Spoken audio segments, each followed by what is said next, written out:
Assalamualaikum warahmatullahi wabarakatuh. Perkenalkan, nama saya Sylvia Nandasya Faiswayudi dengan NIM 3 digit terakhir 070 dari kelas TIB. Di sini saya akan menjelaskan tentang model infrastruktur jaringan. Infrastruktur jaringan merupakan sebuah kumpulan sistem komputer yang saling berhubungan, dihubungkan oleh berbagai macam bagian dari sebuah arsitektur telekomunikasi. Secara khusus, infrastruktur ini mengacu pada organisasi dan berbagai bagian konfigurasi dan jaringan komputer individu sampai pada router, kabel, wireless access point, switch, backbone, network protokol, dan network access metodologis. Bentuk paling sederhana dari infrastruktur jaringan biasanya terdiri dari satu atau dua, bahkan lebih komputer, sebuah jaringan atau koneksi internet. Sebuah hubungan yang menghubungkan komputer yang satu dengan komputer lainnya, sampai dengan komputer terhubung dengan komputer lainnya, atau sistem jaringan yang bisa hubung dengan sistem jaringan lainnya. Infrastruktur fisik. Suatu infrastruktur fisik sesuai dengan namanya, fisik, maka akan banyak berhubungan dengan komponen fisik suatu jaringan. Tentunya sesuai dengan desain jaringan yang dibuat, seperti satu, yang berhubungan dengan masalah perkabelan jaringan, yaitu kabel jaringan yang sesuai dengan topologi jaringan yang dipakai.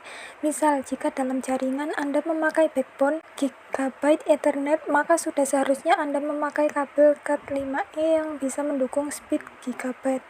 Semua piranti jaringan seperti router yang memungkinkan komunikasi antar jaringan lokal yang berbeda segmen, switch, bridge yang memungkinkan host terhubung ke jaringan, server yang meliputi seperti server data file, exchange server, DHCP server untuk layanan IP address, DNS server, dan lain-lain, dan juga host. Infrastruktur fisik bisa termasuk di dalamnya teknologi internet dan standar wireless 802.11ab atau G atau N, jaringan telepon umum, PSTN, Asynchronous Transfer Mode atau ATM, dan semua metode komunikasi dan jaringan fisiknya. Infrastruktur logikal. Infrastruktur logikal dari suatu jaringan komputer bisa merupakan komposisi dari banyak elemen-elemen software yang menghubungkan, mengatur, dan mengamankan host pada jaringan. Infrastruktur logikal ini memungkinkan terjadinya komunikasi antar komputer melewati jaringan fisik yang sesuai dengan topologi jaringan.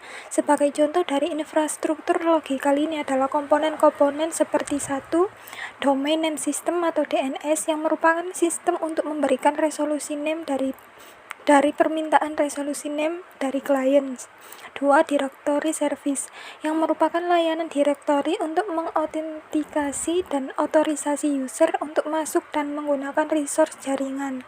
3. Protokol-protokol jaringan seperti protokol TCP atau IP.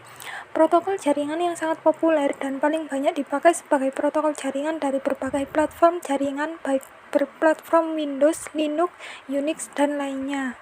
Pembagian jaringan berdasarkan cakupan area. 1. Local Area Network atau LAN.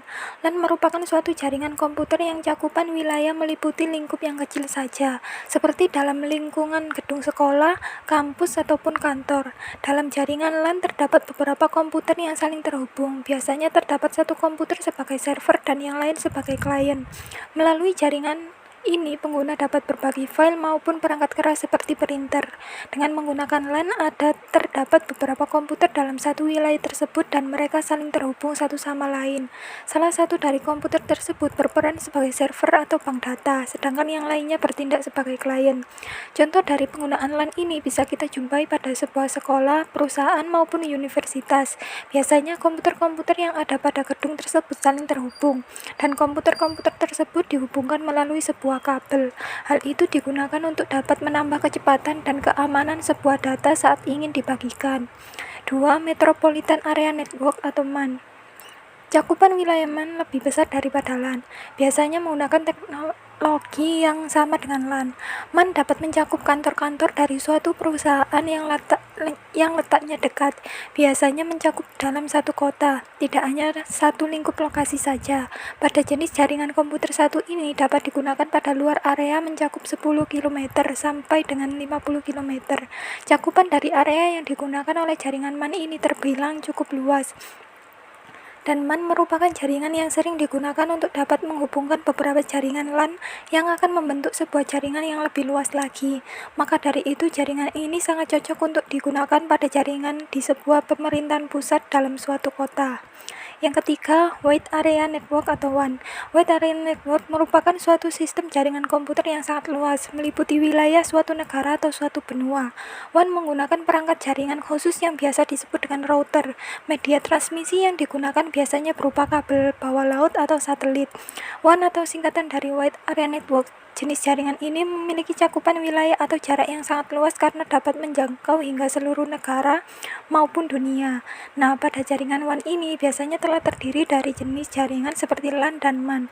Jenis jaringan WAN ini hanya membutuhkan suatu router saja untuk menghubungkan seluruh komputer ke dalam jaringan. Biasanya WAN juga dibangun oleh perusahaan-perusahaan yang menjadi penyedia berbagai jaringan internet. Untuk membangun sebuah jaringan WAN ini biasanya menggunakan sebuah saluran koneksi telepon yang biasa disebut dengan line satellite. Tidak hanya itu, ada sebagian jaringan WAN yang dibangun menggunakan switching circuit. Yang keempat, Personal Area Network atau PAN.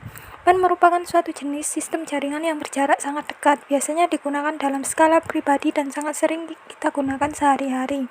PAN atau singkatan dari Personal Area Network ini merupakan jaringan komputer yang transmisi datanya antara perangkat pribadi saja, seperti tablet, komputer, handphone, konsol game, dan lain sebagainya. PAN ini juga bisa digunakan untuk mengomunikasikan antara perangkat komputer pribadi, dalam artian yaitu komunikasi secara interpersonal. Jenis jaringan komputer ini juga sering kita lakukan tanpa kita sadari, yaitu seperti saat kita ingin menghubungkan gadget pribadi kita ke jaringan internet, dan biasanya jenis jaringan ini dilakukan dengan bantuan USB atau Bluetooth untuk menghubungkan antar perangkatnya. Contoh lainnya yang biasa kita gunakan pada jenis jaringan komputer ini yaitu pada saat kita ingin menonton tayangan film pada layanan streaming online menggunakan TV, dan pada saat kita ingin mengirim beberapa dokumen dari tablet, handphone maupun laptop ke sebuah printer melalui sebuah jaringan. Pembagian jaringan berdasarkan aksesnya. Intranet adalah sebuah jaringan internal perusahaan yang dibangun menggunakan teknologi internet. Arsitektur dari intranet berupa aplikasi web dan menggunakan protokol TCP atau IP. Sedangkan extranet merupakan jaringan intranet perusahaan yang ingin mengekspos informasi yang mereka miliki ke jaringan luar. Sementara internet, interconnected network, adalah sebuah sistem komunikasi global yang menghubungkan komputer-komputer dan jaringan-jaringan komputer di seluruh dunia. Topologi jaringan. 1. Topologi star. Dilihat dari namanya sudah pasti topologi yang satu ini membentuk topologi sebuah bintang. Karena topologi star ini memiliki satu node inti di mana node inti tersebut berada di bagian tengah, sedangkan yang komputer lainnya akan dihubungkan dengan node lainnya. Untuk lebih jelasnya gambaran dari topologi star ini Anda dapat melihat gambar ini. Kelebihan dari jenis jaringan komputer topologi star ini yaitu apabila salah satu kabel yang terputus atau rusak, hal tersebut tidak akan mengganggu dan merusak seluruh komunikasi yang ada, dan jaringan pun tetap akan berjalan seperti semestinya. Dan kekurangan dari topologi star ini yaitu apabila hubungan yang menjadi pusat jaringan mengalami kerusakan atau kegagalan, maka dari itu seluruh komunikasi atau jaringan akan berpengaruh dan menjadi gagal beroperasi. Hal itu pula yang kemudian mengharuskan menggunakan kabel yang nantinya akan ditarik pada satu titik tengah. 2. Topologi bus. Topologi bus merupakan salah satu topologi yang sering kali digunakan oleh banyak orang untuk menghubungkan komputer-komputer yang ada. Pada topologi bus ini hanya perlu menggunakan satu kabel yang panjang dan terminal, dan kemudian pada akhirnya akan ada terminator pada bagian akhir dari kabel. Proses topologi bus ini dirasa lebih mudah pada proses instalasinya. Keuntungan dari topologi bus ini yaitu tidak membutuhkan hubungan dan switch pada pengaplikasiannya. Dan pada topologi ini juga sangat mudah untuk menambah perangkat komputer yang baru. Sedangkan kekurangan dari topologi bus ini yaitu ketika menambah perangkat akan terasa sangat lambat pada jaringannya. Dan apabila kerusakan pada kabel pertama akan mempengaruhi kinerja dari seluruh jaringan yang ada. 3. Topologi mesh. Topologi mesh merupakan jenis jaringan komputer yang membentuk koneksi antara perangkat komputernya yang saling terhubung secara langsung dengan komputer lainnya dalam satu jaringan. Kelebihan dari topologi ini yaitu dapat mendeteksi kesalahan ataupun gangguan dalam jaringan secara cepat, dan keamanan pada sebuah data yang dibagikan dalam jaringan topologi tersebut bisa ditingkatkan sesuai kebutuhannya. 4. Topologi tree. Topologi tree adalah gabungan dari topologi star dan topologi bus. Untuk kedua gabungan tersebut berada pada satu jaringan yang mana keduanya menjadi kumpulan dari topologi star yang telah dihubungkan pada topologi bus. Sehingga untuk setiap klien akan dikelompokkan pada sebuah kelompok untuk dijadikan sebagai pusat komunikasi. Hal ini seperti struktur pada jaringan topologi star. Tree topologi juga sering kali disebut sebagai topologi pohon. Hal ini dikarenakan apabila digambarkan, jaringan ini memiliki bentuk seperti pohon karena memiliki ranting dan cabang. Untuk setiap cabang tersebut mempunyai hierarki yang jauh lebih tinggi dibandingkan dari ranting, sehingga jaringan topologi pohon ini memiliki tingkatan jaringan dengan hierarki yang lebih tinggi. Kelebihan topologi ini jika dibandingkan dengan jenis jaringan yang lainnya, maka untuk topologi pohon ini cenderung lebih besar, sementara untuk topologi star dan topologi ring ini tidak cocok apabila digunakan pada skala di semua jaringan. Sedangkan topologi ini akan membagi semua jaringan pada bagian yang lebih mudah untuk diatur. Kekurangan topologi tree untuk pengelolaan jaringan topologi ini tergolong lebih rumit dan sulit, terutama dari segi peningkatan ukuran di luar titik. Hal ini pun juga berpengaruh pada kinerjanya yang semakin melambat, padahal untuk topologi ini memiliki peran yang sangat penting. 5. Topologi extended star.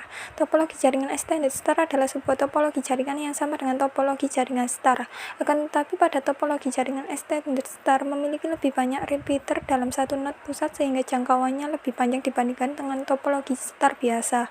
Topologi jaringan extended star sendiri merupakan perkembangan dari topologi jaringan star, di mana konsep dasar dari topologi jaringan ini adalah sama dengan topologi star, hanya saja topologi ini memiliki jangkauan dan jumlah host lebih besar dibandingkan topologi star biasa. Kelebihan dari topologi ini sama dengan topologi jaringan star, yaitu cukup mudah untuk mengubah dan menambah komputer ke dalam jaringan. Bahkan jika kita ingin menambah jaringan baru, kita bisa menambahkan repeater. Kelemahan topologi jaringan extended star memiliki satu titik kesalahan, terletak pada hubungan atau switch. Jika hubungan pusat mengalami kegagalan, maka seluruh jaringan akan gagal untuk beroperasi. Pembagian jaringan penggunaan kabel. 1. Jaringan kabel atau wired network. Jaringan berkabel adalah sebuah jaringan yang berfungsi untuk satu komputer dengan komputer lain. Diperlukan penghubungan berupa kabel jaringan. Kabel jaringan berfungsi dalam mengirim informasi dalam bentuk sinyal listrik atau komputer jaringan. Kelebihannya relatif murah, tingkat keamanan relatif tinggi, performa atau stabilitas jaringan dan bandwidth yang lebih tinggi dan lancar, mudah dalam instalasi, dan biaya yang murah dalam investasi jaringan. Kelemahannya yaitu kerapian yang kurang karena kabel yang berantakan, jaringan dan akses klien yang terbatas, susah jika ada perluasan jaringan, dan lain-lain. 2. Jaringan nirkabel. Jaringan nirkabel atau wireless adalah bidang disiplin yang berkaitan dengan komunikasi antar sistem komputer tanpa menggunakan kabel. Jaringan nirkabel ini sering dipakai untuk jaringan komputer baik pada jarak yang dekat maupun pada jarak jauh. Bidang ini erat hubungannya dengan bidang telekomunikasi, teknologi informasi, dan teknik komputer. Jenis jaringan yang populer dalam kategori jaringan nirkabel ini meliputi jaringan kawasan lokal nirkabel, wireless LAN atau WLAN, dan Wi-Fi. Jaringan nirkabel biasanya menghubungkan satu sistem komputer dengan sistem yang lain dengan menggunakan beberapa macam media transmisi tanpa kabel, seperti gelombang radio, gelombang mikro, maupun cahaya inframerah. Kelebihannya, jaringan rapi dan mempunyai nilai estetika. Kemudahan proses instalasi, mudah untuk perluasan jaringan. Kekurangannya, gangguan gelombang jaringan, keamanan data kurang terjamin, dan konfigurasi yang lebih rumit. Jaringan berdasarkan siarannya. Unicast, pengiriman data dari satu pengirim ke satu penerima. Untuk melakukan unicast, khususnya di jaringan komputer, kita melakukan komunikasi data dengan memasukkan IP address tujuan. Multicast, pengiriman data dari satu pengirim ke beberapa penerima. Untuk melakukan multicast dalam jaringan komputer. Broadcast, pengiriman data dari satu pengirim ke seluruh penerima. Untuk melakukan broadcast ke seluruh penerima, kita menggunakan broadcast address yang merupakan IP terakhir dari sebuah network address atau disebut juga dengan last IP address. Sekian yang dapat saya sampaikan. Saya mohon maaf apabila ada kekurangan dalam kata atau perbuatan, dan terima kasih telah menonton video ini. Wassalamualaikum warahmatullahi wabarakatuh.